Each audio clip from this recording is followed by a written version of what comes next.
कोकणातील प्रत्येक अपडेट जाणून घेण्यासाठी आजच माझे कोकणच्या सोशल मीडिया प्लॅटफॉर्मला लाईक, फॉलो आणि सबस्क्राइब करा। साधारणतः 1 वर्षांपूर्वी जुलै महिन्यात इरशाळवाडी येथे दरड कोसळून मोठी दुर्घटना घडली होती। अनेक नागरिक यामध्ये मृत्युमुखी देखील पडले होते। त्यानंतर येथील नागरिकांचे स्थलांतर चौक येथील कंटेनर गार्डनमध्ये वर्षभर करण्यात आले।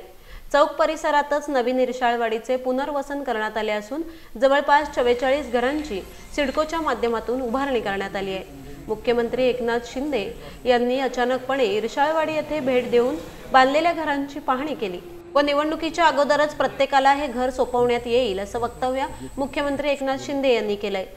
तसेच पुनर्वसित असलेल्या उच्च शिक्षित तरुणांना सिडकोमध्ये नोकरीची संधी देण्याची ग्वाही देखील मुख्यमंत्री एकनाथ शिंदे यांनी दिली आहे।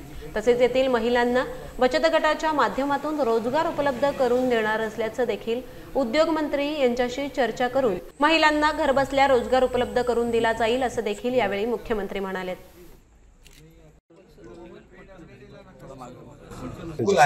आधी आपले घरात जातील आम्हाला समाधान असेल। साहेब, आज इथे इरशाळवाडी दरडग्रस्तांनी रोजगार आणि रस्ता हे प्रश्न रस्त्याच्या संदर्भात आताच मी चर्चा केलेली आहे।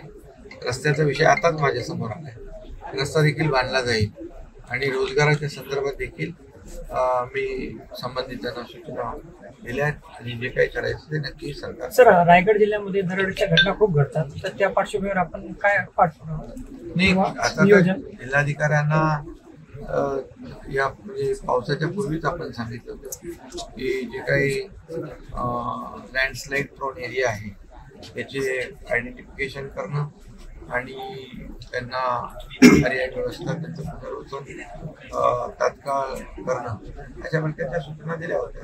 त्यामुळे मला वाटतं यामुळे भविष्यामध्ये अशा दुर्घटना होऊ नये यासाठी सरकार प्रयत्न